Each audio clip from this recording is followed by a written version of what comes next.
Assalamualaikum warahmatullahi wabarakatuh. Alhamdulillahi rabbil alamin, wa bihi nasta'in ala umuri dunya waddin. Asyhadu an la ilaha illallah wahdahu la syarika lah, wa asyhadu anna Muhammadan abduhu wa rasuluhul karim. Allahumma salli wa sallim ala nabiyyina Muhammadin wa ala alihi wa ashabihi ajma'in. Amma ba'd.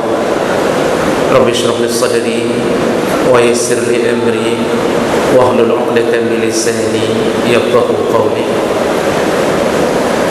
Segala puji bagi Allah, kemudian salawat dan salam kepada Rasulullah, pada keluarga dan seluruh sahabat-sahabatnya.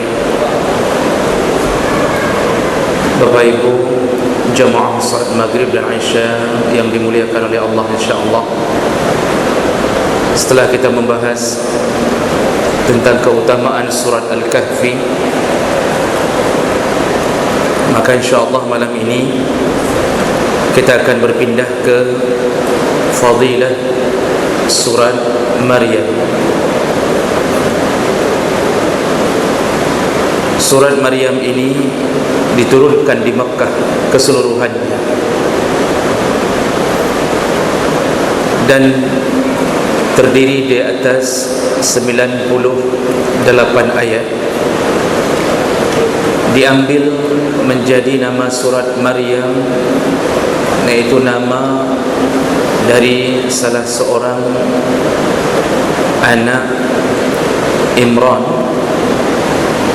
atau keponakannya Nabi Zakaria yang bernama Maryam.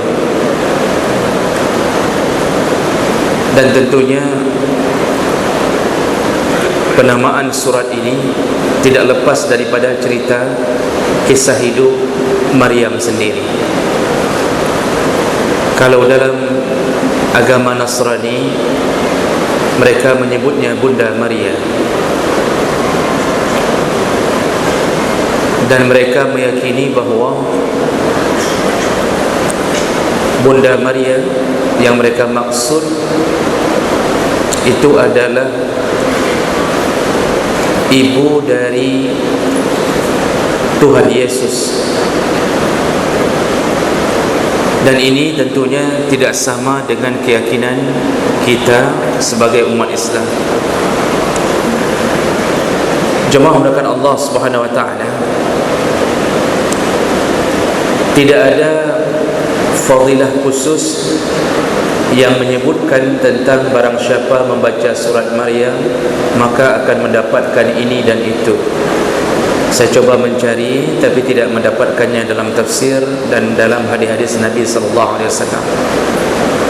Tapi walaupun begitu, ada satu fadilah umum yang dicantumkan oleh para ahli fadilah surat Maryam, yaitu menunjukkan kemu'jizatan Al-Quran dan sekaligus meluruskan akidah kaum Nasrani.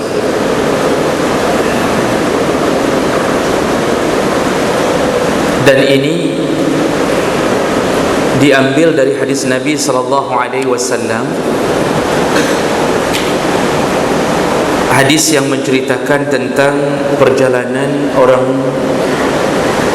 Islam, golongan orang Islam pertama yang hijrah ke Habasyah, yang dipimpin oleh Ja'far bin Abi Talib bersama beberapa orang yang lain, termasuklah Ummu Salam. Hadis riwayat Ahmad dengan derajat yang hasan diceritakan oleh Ummu Salamah, yaitu salah seorang isteri Nabi sallallahu alaihi wasallam. Ummu Salamah berkata, "Lamma nazalna ardal Habasyah," ketika kami sudah sampai di negeri Habasyah. Habasyah itu sekarang Ethiopia. Dulu punya kerajaan yang dipimpin oleh Raja Najasyi. Najasyi terkenal dalam sejarah Islam karena satu-satunya raja bisa'at kaumnya tidak mau beriman, maka dia beriman. Dan ketika dia meninggal dunia, Rasulullah sallallahu alaihi wasallam mensalatkan ghaib untuknya. Makanya para ulama berbeza pendapat tentang hukum salat ghaib berdasarkan kisah dari Raja Najasyi. Menurut mazhab Syafi'i, salat sunnah ghaib tetap disunnahkan. Salat ghaib tetap disunnahkan, kapanpun, di mana. Tapi menurut imam-imam mazhab yang lain, salat ghaib itu baru dianjurkan kalau yang kita salatkan atau jenazah itu meninggal di tempat yang kita yakini tidak ada muslim yang mensalatkannya di situ. Kalau sudah ada muslim yang mensalatkannya di situ, maka tidak diperlukan salat ghaib. Jadi terjadi khilaf. Dan itu biasa di dalam dunia ijtihad fiqih. Jadi tidak perlu sampai bertekak urat leher gara-gara urusan mencari hukum salat ghaib. Nah, kelompok hijrah ini, yang pertama ini, iaitu sebelum hijrah Nabi ke Madinah, itu disuruh oleh Nabi hijrah ke Habasyah karena begitu hebatnya tekanan di Makkah. Lalu kemudian ketika mereka sudah sampai di negeri Habasyah, Ummu Salamah bercerita bahawa mereka dilindungi oleh Raja Najasyi, aminan ala dinina, dan kami merasa aman menjalankan agama kami. Wa abadana Allah la nu'za wa la nasma' syai'an nakrahuhu. Kami diberikan kebebasan menyembah Allah dan tidak pernah kami mendengar sesuatu yang menyedihkan kami atau menyakitkan perasaan kami, kata Ummu Salamah. Jadi benar-benar diterima di negeri Ethiopia ini. Padahal pada waktu itu Raja Najasyi dan seluruh penduduknya itu beragama Nasrani, dan wajar di saat itu beragama Nasrani karena belum sampainya dakwah Nabi ke mereka, kecuali kelompok hijrah ini. Qalat, lalu Ummu Salamah menyambung cerita, ketika orang-orang kafir Quraisy mendengar ada kelompok yang sudah hijrah ke negeri Habasyah, dikirimlah utusan oleh kafir Makkah untuk membuat sebuah isu agar orang-orang Islam yang hijrah ke Habasyah ini dipulangkan, agar mereka tidak diterima di negeri Habasyah. Maka dikirimkanlah utusan untuk memprovokasi Raja Najasyi, yaitu Amr bin As dan Abdullah bin Abi Balta'ah, yang kemudian kedua-duanya di ujung cerita mereka, ujung hayatnya juga masuk Islam. Dan mereka mulai mengabarkan kepada raja bahawa kaum yang datang ini berbahaya. Mereka meninggalkan agama nenek moyang kami di Makkah, mereka membuat kekacauan, mereka begini dan begitu. Nah, ini provokasi yang dijalankan. Tapi Raja Najasyi adalah orang yang bijaksana. Dia walaupun belum sampai ayat kepadanya tentang in ja'akum fasiqun binaba'in fatabayyanu, dia tidak pernah dengar ayat kalau datang orang fasik kepadamu mengabarkan satu berita, jangan langsung memvonis, tapi fatabayyanu, bertabayyunlah, check and recheck. Raja Najasyi tapi bersikap seperti itu walaupun dia tidak tahu isi ayat itu. Maka apa yang dia lakukan? Dia mengutus orang untuk memanggil kelompok muslimin yang hijrah untuk menghadapnya. Maka para sahabat pada waktu itu, qala ba'duhum li ba'din, mereka berkata sesama mereka.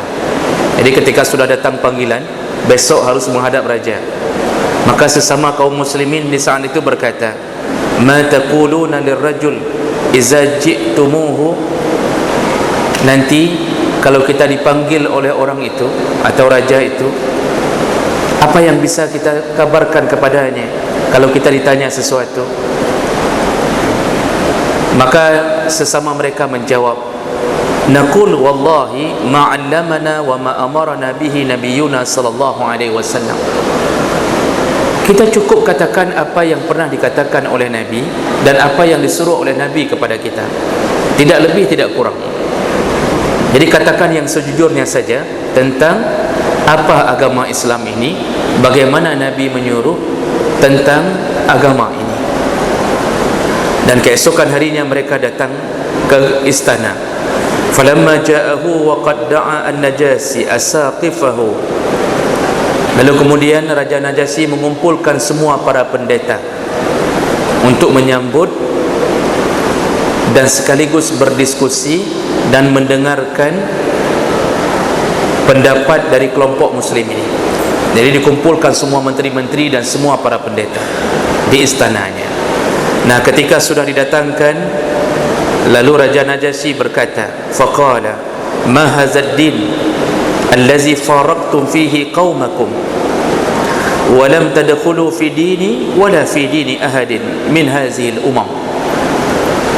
Coba jelaskan kepada aku, apa agama yang kalian anut ini, yang kalian telah berpisah dengan agama yang ada di Mekah, dan kalian pun tidak mau masuk ke dalam agama yang kuanut, yaitu agama Nasrani, dan engkau pun tidak mau masuk ke dalam satu agama pun di luar agama yang engkau anut sekarang. Jadi maksudnya, ceritakan apa agama kalian dan bagaimana agama kalian. Dia begini bijaksananya seorang raja. Dia nanya dulu sebelum memvonis. Qala, lalu Ummu Salamah menyambung cerita, fakana alladhi kallamahu Ja'far bin Abi Talib. Di saat itu yang menjawab pertanyaan itu kami telah wakilkan kepada Ja'far bin Abi Talib. Faqala lahu, lalu Ja'far menceritakan kepada Raja Najasyi. Apa katanya? Ayyuhal maliku, kunna qauman ahla jahiliyah. Wahai raja, kami dulu adalah orang-orang yang jahiliyah. Jadi penyebutan jahiliyah ini di mulutnya orang Islam untuk menyebut kebodohan orang-orang yang beribadah menyembah berhala sebelum Islam. Kalau para penyembah berhala sendiri tidak mau disebutkan jahiliyah. Ini disebutkan oleh orang Islam dan dicantumkan dalam Al-Quran. Apa yang kami lakukan dulu? Na'budul asnam, wahai raja, kami dulu menyembah berhala. Wa na'kulul maitah, kami dulu memakan bangkai. Wa na'til fawahish, kami melakukan hal-hal yang buruk. Wa naqta'ul arham, kami dulu suka memutuskan silaturahim. Wa nusi'ul jiwar, kami suka mengganggu tetangga. Wa ya'kulul qawi minna ad-dha'if, orang yang kuat akan memakan orang yang lemah, artinya menganiaya orang yang lemah.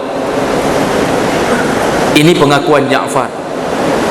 Jadi sifat orang jahiliyah dulu itu benar-benar jauh dari kebaikan, hidup di dalam keburukan, merampok, berzina, kemudian menyembah berhala, pokoknya semua keburukan, mabuk, judi, semua mereka lakukan. Makanya kalau hari ini kembali ke perbuatan itu, maka telah muncul sifat jahiliyah modern yang berada di akhir zaman. Orang tidak lagi menyembah Allah, tapi sibuk dengan hawa nafsu. Padahal Nabi suruh tinggalkan itu kepada kaum jahiliyah. Fakunna ala zalika, dan kami terus berada di dalam kondisi yang buruk itu, hatta ba'asallahu ilaina rasulan minna, sampai Allah mengutus kepada kami seorang rasul. Na'rifu nasabahu, kami kenal nasabnya. Jadi Ja'far pertama sekali mengatakan kami kenal siapa Muhammad, padahal Muhammad sallallahu alaihi wasallam adalah salah seorang daripada keponakannya. Dia ingin mengatakan dulu dia muncul dari nasab yang baik, dia muncul dari golongan orang-orang yang baik. Jadi jemaah maka Allah, nasab itu memegang peranan penting dalam urusan apapun.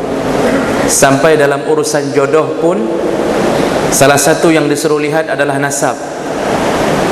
Nikahkanlah anak kita kepada seorang gadis yang punya nasab yang baik, atau terimalah lamaran dari salah seorang pemuda yang melamar anak gadis kita dari nasab yang baik. Karena kalau ini tidak diperhatikan, kita telah mengundang bencana ke rumah kita. Bayangkan kalau kita terima lamaran dari seorang pemuda yang ayahnya pencuri, mabuk, judi, sabu-sabu. Bayangkan apa yang dia didik anaknya dari waktu kecil. Oh, sekarang nampaknya anaknya taubat, walaupun taubat tapi tidak cukup ilmu dari kecilnya.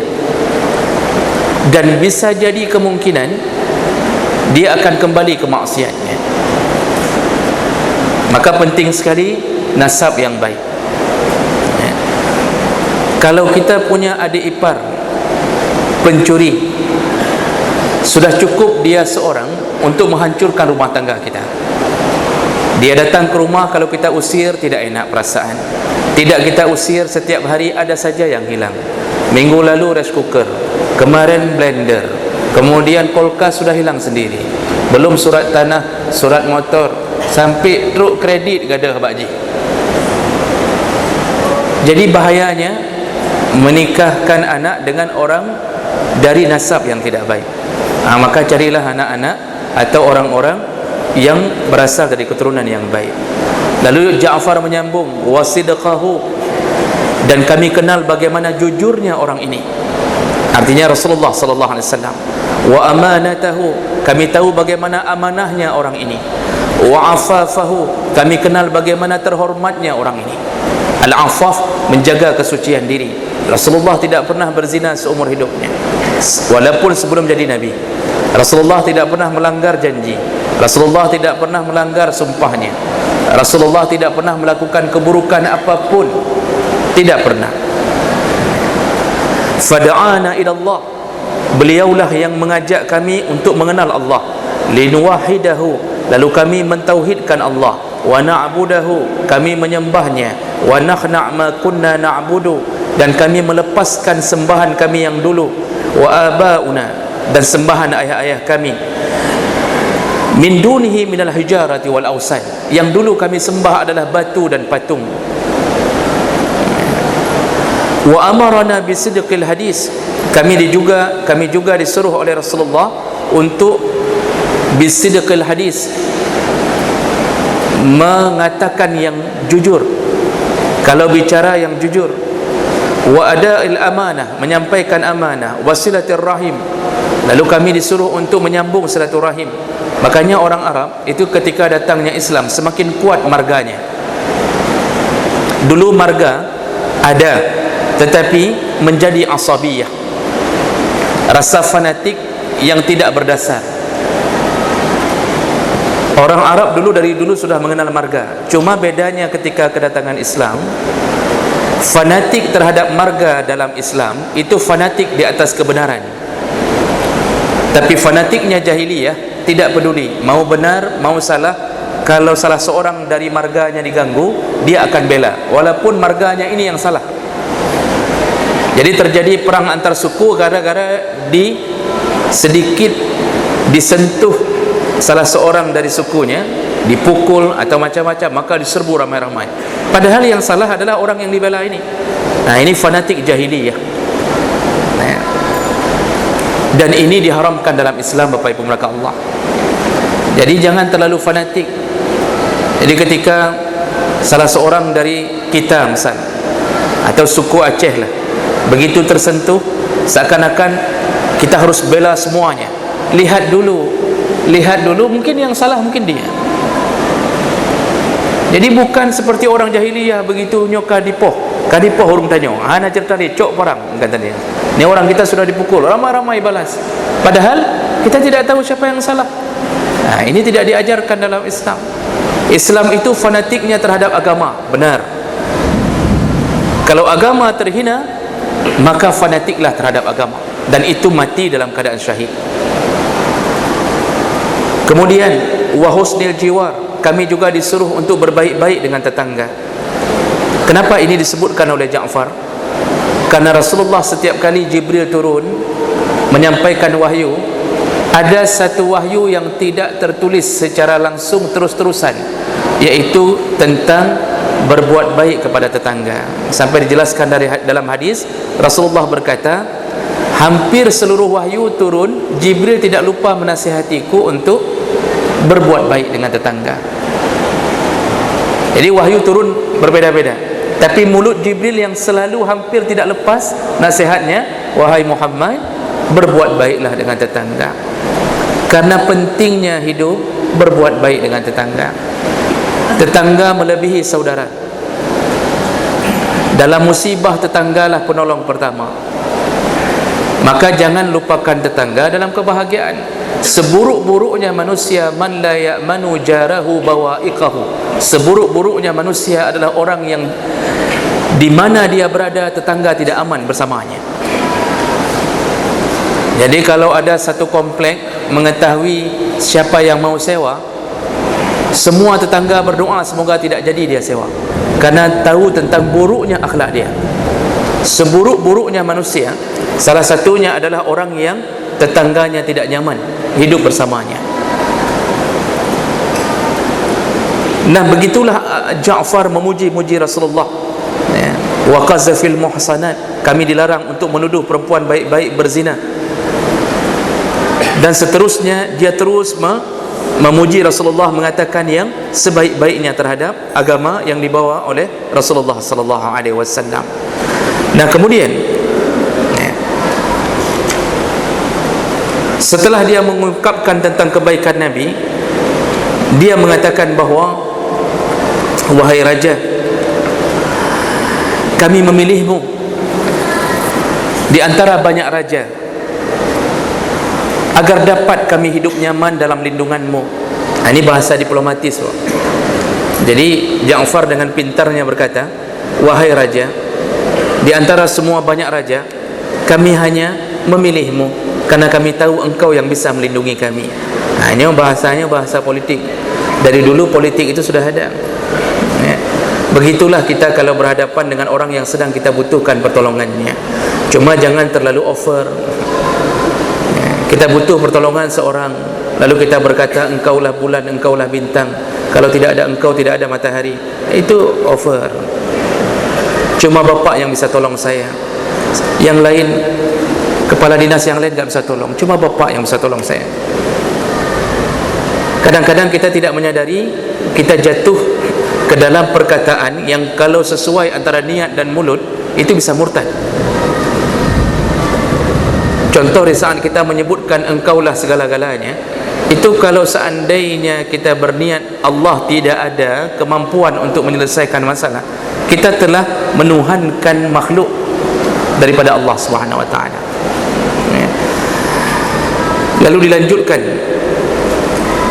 setelah mendengarkan panjang lebar cerita dari Ja'far bin Abi Talib, lalu Raja Najasyi berkata, hal ma'aka mimma ja'a bihi anillah min syai'? Ada wahyu yang disampaikan oleh Allah? Maksudnya Allah dari dulu itu sudah jadi kalimat biasa di kalangan orang-orang dahulu, cuma pemahaman mereka saja yang berbeda. Allah di sisi Nasrani yang dimaksud adalah Allahnya Nabi Isa. Allah di kalangan jahiliyah itu sudah menyebut nama Allah, makanya nama Nabi, ayah Nabi Muhammad pun Abdullah. Tapi Tuhan yang mereka maksud di sana adalah Tuhan yang sesuai dengan apa yang mereka buat sendiri. Jadi Allah itu sudah muncul kalimat dari dulu. Raja Najasyi berkata, ada wahyu yang diturunkan kepada kalian. Qalat, faqala lahu Ja'far. Lalu Ja'far mengatakan, na'am, ya, ada wahyu yang diturunkan kepada Nabi kami. Faqala lahu Najasyi, faqra'ahu alayya. Baik, kalau begitu bacakan untukku, kata Raja Najasyi. Faqara'a alaihi sadran min kaf ha ya ain sad. Disitulah Ja'far dengan pintarnya memilih ayat di antara banyak wahyu. Dia memilih untuk membaca surat Maryam. Ini di antara kepintaran Ja'far. Dia tahu dia sedang berhadapan dengan sekelompok orang yang meyakini tentang Allahnya Nabi Isa. Jadi supaya cocok antara Al-Quran dengan Injil pada waktu itu tidak sesat, karena Nasrani waktu itu masih dianggap agama yang suci. Lalu Ja'far membaca surat Maryam. Qala, lalu Ummu Salamah menceritakan kronologis itu. Fabaka, begitu mendengarkan surat Maryam, cerita tentang Maryam, lalu menangislah Raja Najasyi. Wallahi an-Najasyi hatta akhdala lihayatahu. Kata Ummu Salamah, aku melihat Raja Najasyi menangis sampai basah janggutnya, saking kuat tangisannya. Wa baqad asaqifahu, menangis semua para pendeta mendengarkan ayat dari surat Maryam. Hina sami'u ma tala alaihim, ketika mendengarkan apa yang dibacakan untuk mereka. Wa qala an-Najasyi, lalu Raja Najasyi berkata, inna hadza wallahi wallazi jaa bihi Isa la yakhruja min mishkatin wahidah. Demi Allah, sesungguhnya ayat yang dibacakan ini sama persis kejadiannya dengan apa yang ditulis dalam Injil, dan ini keluar dari mishkatin wahidah, keluar dari satu jalur, yaitu dari Allah Subhanahu wa taala. Intaliqa fa wallahi la uslimuhum ilaikum abada.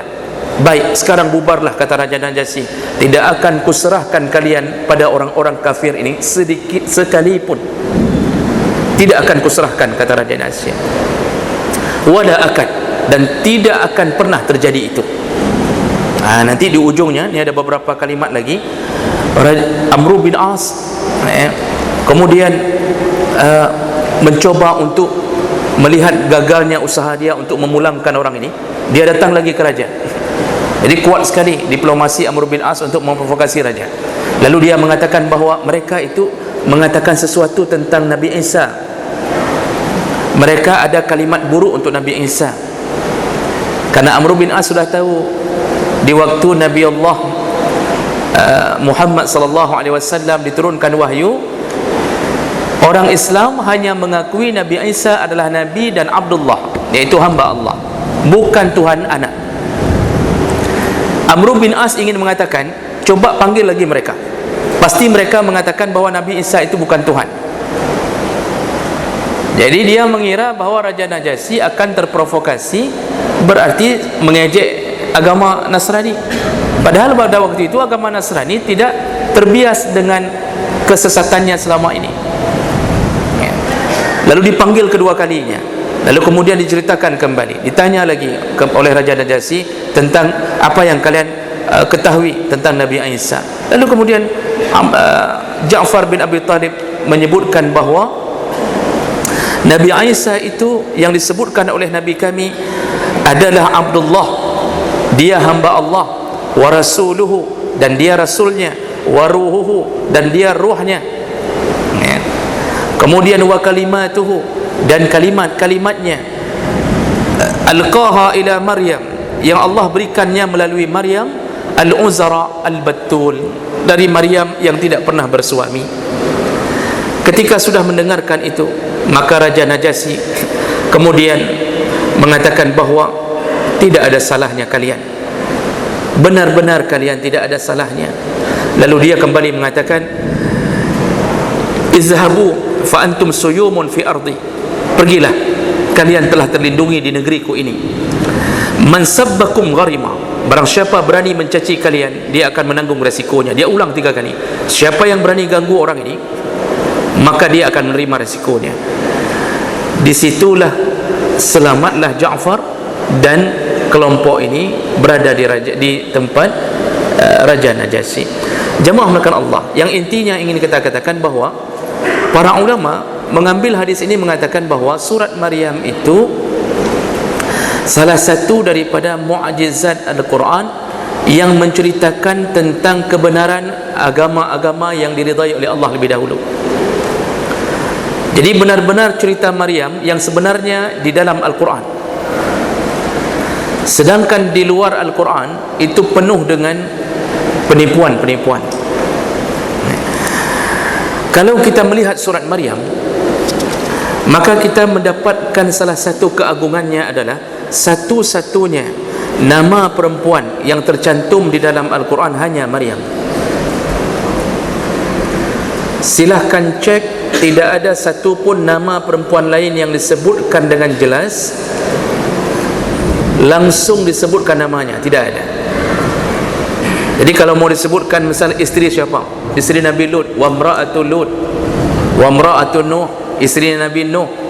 Tidak ada nama Khadijah, tidak ada nama Aisyah, ya, tidak ada. Satu pun tidak ada nama perempuan yang langsung disebutkan.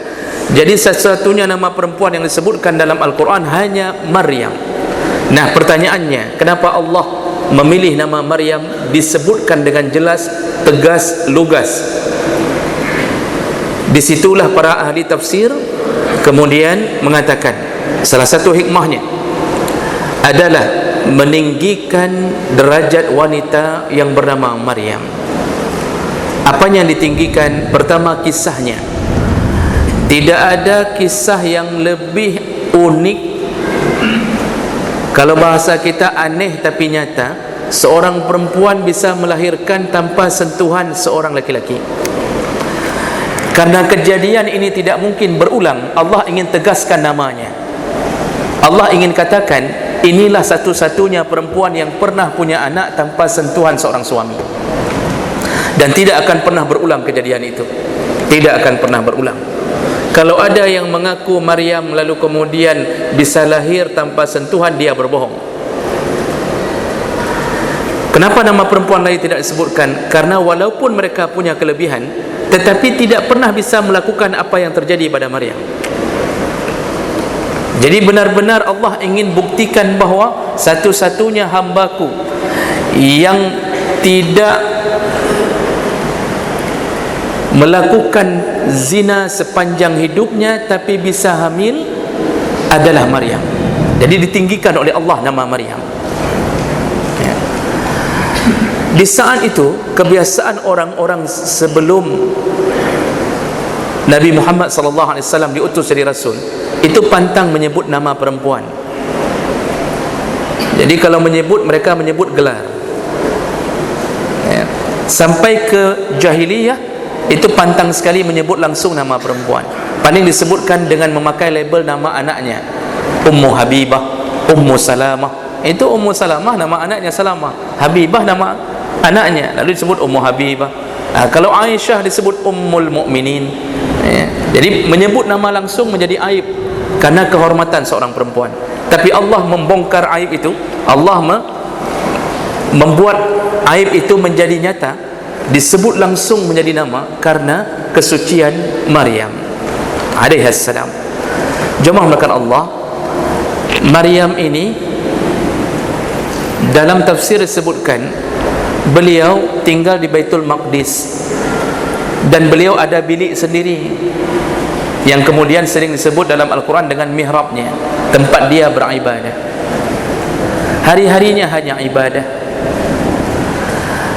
sampai ketaatannya kepada Allah membuat dia mendapatkan sesuatu dari Allah yang tidak didapatkan oleh orang lain. Dia selalu dikirimkan makanan oleh malaikat. Ketika pamannya Nabi Zakaria masuk untuk mengantar makanan, Nabi Zakaria melihat ada makanan yang sudah tersedia. Lalu Nabi Zakaria bertanya kepada Maryam, "Anna laki hadha?" Dari mana makanan ini? Maryam menjawab, "Qalat min indillah." Dari Allah. Ya. Allah bisa memberikan siapapun yang dia suka. Ini menunjukkan kedekatan Maryam dengan Allah Subhanahu wa taala. Maka kita ini kalau sudah dekat sekali, kita mungkin tidak dikirimkan langsung buah-buahan ke rumah. Memang harus beli juga buah-buahan itu. Tetapi untuk mendapatkan buah-buahan itu, kita bisa dapat dari jalan yang tidak terduga-duga. Allah menyebutkan, "Wa may yattaqillah yaj'al lahu makhraja." Orang yang benar-benar bertakwa kepada Allah, Allah akan jadikan dia punya jalan keluar. Wa yarzuqhu min haitsu la yahtasib. Allah bisa berikan rezeki kepadanya dari jalan yang tidak diduga-duga. Jadi syaratnya rezeki lancar adalah takwa. Rezeki terhambat kalau orang suka bermaksiat kepada Allah.